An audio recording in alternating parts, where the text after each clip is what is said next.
Kung Fu films have brought action stars like Jackie Chan, Chuck Norris, and Jet Li to the forefront, but Bruce Lee stands out as the greatest among them.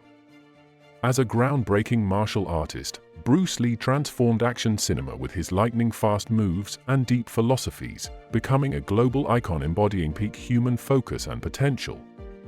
Despite his untimely death at 32, which fueled numerous rumors about his personal life, his daughter Shannon Lee is now, 50 years later, breaking her silence to clarify the truth about her father's legacy, unveiling surprising revelations that have left fans in awe. Bruce Lee, originally named Lee Junfan, was born in San Francisco on November 27, 1940. His parents, Lee Hoi-chun and Grace Ho, were involved in the opera industry. Lee's father, Lee Hoi-chun, was a famous actor in Cantonese opera and films. He was about to embark on a year-long opera tour with his family when the Japanese invaded Hong Kong. Despite being in the United States, Lee Hoi-chun chose to return to Hong Kong shortly before Bruce's birth. The Lees endured 3 years and 8 months under Japanese occupation before the war ended. Afterward, Lee Hoi-chun resumed his acting career and gained even more popularity during Hong Kong's Reconstruction years. Lee's mother, Grace Ho, came from the influential Ho-Tun clan in Hong Kong. Despite their privileged status, the neighborhood where Bruce grew up became overcrowded and dangerous due to an influx of refugees from communist China.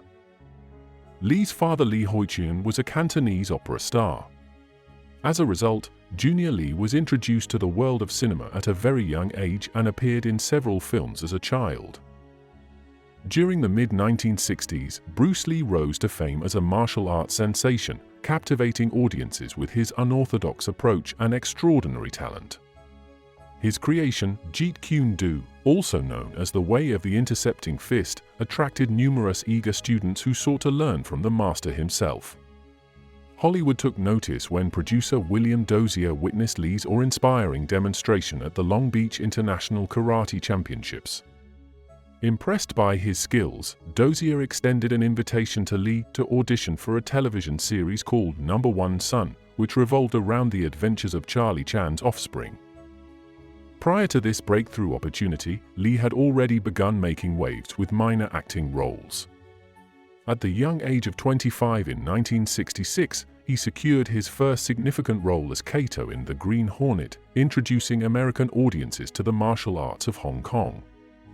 Lee, always striving for perfection, insisted on showcasing his Wing Chun techniques instead of the conventional American fist-fighting style. This decision led to innovations such as slowing down his lightning-fast movements for the cameras. On set, he formed a bond with stuntman Gene LaBelle, exchanging fighting techniques and philosophical ideas. Although The Green Hornet was cancelled after just 1 season, it solidified Lee's reputation and paved the way for his future stardom. Following his time on The Green Hornet, Lee faced a period of uncertainty. He established the Junfan Kung Fu Institute in Los Angeles, where he developed his unique martial arts philosophy. Disenchanted with traditional styles that he deemed too inflexible for real combat, Lee emphasized adaptability and practicality, blending techniques from Wing Chun, Kung Fu, boxing, fencing, and more to create Jeet Kune Do. Additionally, he pioneered the use of weight training and conditioning for martial artists, highlighting the importance of physical fitness and practical application. Lee's network of influence expanded to include famous students and supporters, such as Hollywood scriptwriter Sterling Silliphant. Silliphant played a crucial role in helping Lee secure fight choreography jobs and minor acting roles. In 1969, Lee choreographed fight scenes for movies like Marlowe and The Wrecking Crew, and also made appearances in TV shows like Here Come the Brides and Blondie. Despite these accomplishments, Lee faced challenges in breaking into leading roles, often due to Hollywood's bias against his ethnicity. During this time, he collaborated with Silliphant and actor James Coburn on a script called The Silent Flute, which, although it was never produced, provided valuable learning experiences. By 1971, Lee grew frustrated with being typecast in minor roles and yearned to showcase his talents on the big screen. producer Fred Weintraub suggested that he return to Hong Kong to make a feature film that could then be presented to Hollywood. Little did Lee know that his role in The Green Hornet had made him a celebrity in Asia, where the show was known as The Kato Show. After negotiations, Lee signed a two-picture deal with Golden Harvest, an emerging studio. The first film, The Big Boss, was released in 1971 and featured Lee as a young Chinese man fighting against the illegal drug trade in Thailand. Despite its limited budget, the film showcased Lee's martial arts skills and philosophical depth, instantly propelling him to stardom across Asia. Building on this success, Lee went on to star in Fist of Fury later that year, a film set in 1930s Shanghai where his character seeks revenge for his master's murder. Lee performed all his stunts, blending powerful martial arts with intense emotional and spiritual themes. The film became another box office hit, surpassing the record set by The Big Boss. In 1972, Lee took complete creative control for his third Hong Kong film, The Way of the Dragon. He wrote, directed, produced, choreographed, and starred in the movie, showcasing the iconic battle against Chuck Norris in the Coliseum, a scene hailed as one of the greatest fights in cinema. The success of the film solidified Lee's position as an international star. Encouraged by his achievements, Lee co-founded Concord Production Incorporated with Raymond Chow and embarked on his first Hollywood co-production, Enter the Dragon, in 1973. This Warner Brothers produced film was groundbreaking as the first major Hollywood kung fu movie. Set on an island hosting an international fighting tournament, Lee portrayed a Shaolin monk on a covert mission. Enter the Dragon became a worldwide sensation, grossing over $90 million and sparking a global kung fu craze. Sadly, just days before the premiere of his greatest triumph, Bruce Lee passed away at 32.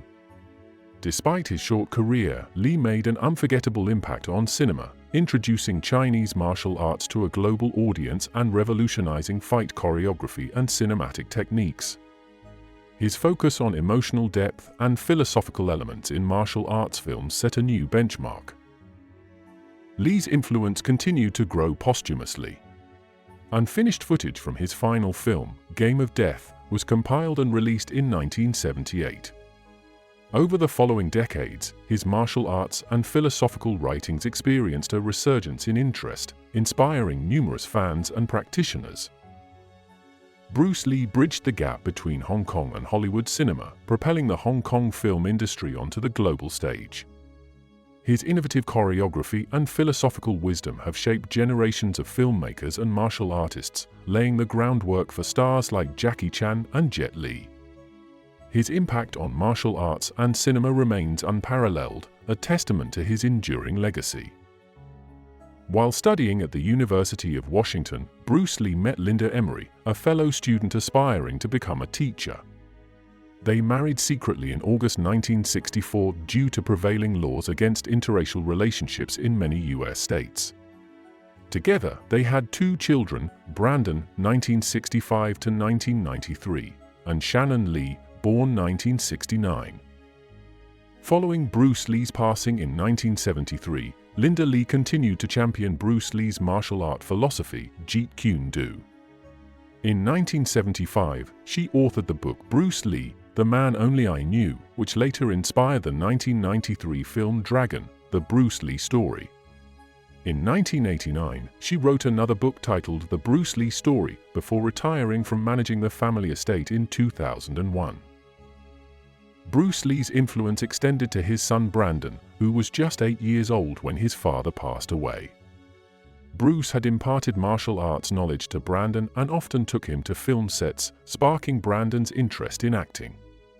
As a young adult, Brandon Lee achieved recognition in action films such as Legacy of Rage, 1986, Showdown in Little Tokyo, 1991, and Rapid Fire, 1992. Bruce Lee's sudden death at the age of 32 on July 20, 1973, shocked the world. The cause was attributed to cerebral edema. After a funeral in Hong Kong, he was laid to rest next to his son in Seattle. Before his untimely demise, Bruce Lee juggled a bustling career and family life. he was deeply immersed in multiple projects, notably including Game of Death. On the fateful day, he was at the Hong Kong residence of Taiwanese actress Betty Ting Pei, rumored to be his mistress. Bruce, known for his relentless schedule, had complained of a headache. Seeking relief, he took a painkiller called Equagesic, went to bed, and tragically never woke up. An ambulance rushed him to Queen Elizabeth Hospital when he lost consciousness, but efforts to revive him were in vain. Even Hong Kong police officials, including Police Chief Charles Sutcliffe, visited the hospital in concern. The exact cause of his death sparked numerous theories. In the 1970s, some suggested a hypersensitivity to Equagesic, though he had taken it previously without issue. Forensic scientist Donald Tare dismissed the idea that cannabis found in his system played a role. Recent studies propose alternative explanations, such as a potential heat stroke due to overexertion, exacerbated by his decision to have his underarm sweat glands removed in 1972. A 2022 study from kidney specialists in Spain even posits that excessive water consumption may have overloaded his kidneys, leading to brain swelling. The quest to unravel the truth behind his death underscores the enduring love of his fans. Time magazine recognized Bruce Lee as one of the most influential figures of the 20th century in 1999. His legacy lives on through milestones like the unveiling of an 8.2-foot statue in Hong Kong on what would have been his 65th birthday in 2005. Moreover, he left behind a lasting impact on martial arts with the creation of Jeet Kune Do, a precursor to modern MMA, mixed martial arts. Brandon Lee's life tragically mirrored his father's, filled with aspirations of martial arts mastery and acting. Following Bruce Lee's death, Brandon moved to Seattle with his mother and sister to pursue these dreams. Tragedy struck on March 13, 1993, during the filming of his breakthrough role in The Crow. At just 28 years old, Brandon was fatally wounded on set by a mistakenly loaded prop gun. The incident was deemed accidental, amidst other mishaps during filming. Brandon Lee's untimely death added another layer of mystery and sorrow to the Lee family legacy. Despite the losses, his family continues to honor both Brandon and his father's enduring impact on martial arts and cinema. Lee died when his daughter Shannon was 4. In her youth, she studied Jeet Kune Do under Richard Bustillo, one of her father's students. However, her serious studies did not begin until the late 1990s. To train for parts in action movies, she studied Jeet Kune Do with Ted Wong. Shannon has limited memories of her father, who passed away when she was only 4 years old, but she still feels a strong connection to him. She senses his energy around her and cherishes the attention he gave her. Shannon recently discussed her feelings on the Official Warrior podcast, a show that pays tribute to her father 50 years after his death. She reflects on his impressive accomplishments and believes he was ahead of his time. Shannon also remembers the principles he taught her, based on Eastern philosophy, emphasizing personal growth and self-actualization. She still incorporates these teachings into her life, focusing on her internal well-being. The awful truth: Shannon wants to correct the common misconceptions about her father's legacy. She criticizes the portrayal of her father in the movies Once Upon a Time in Hollywood, labeling it as an insensitive alpha male stereotype. Shannon emphasizes that this character is vastly different from the real Bruce Lee, who was not hyper-competitive in real life. One of the biggest misunderstandings about Bruce Lee, according to Shannon, is that he was overly masculine.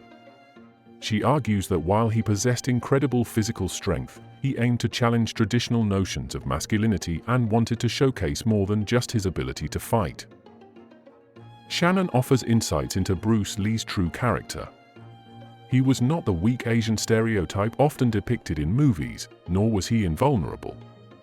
He believed in collaboration rather than competition and taught kung fu to non-Chinese individuals, breaking societal norms at the time. Bruce Lee held a strong sense of pride in his Chinese heritage and resisted accepting stereotypical roles that portrayed his nationality negatively. Shannon remains as the guardian of Bruce Lee's legacy. Their mission is to reveal the depth of his personality and contribute to a better understanding of him as a person beyond his on-screen image.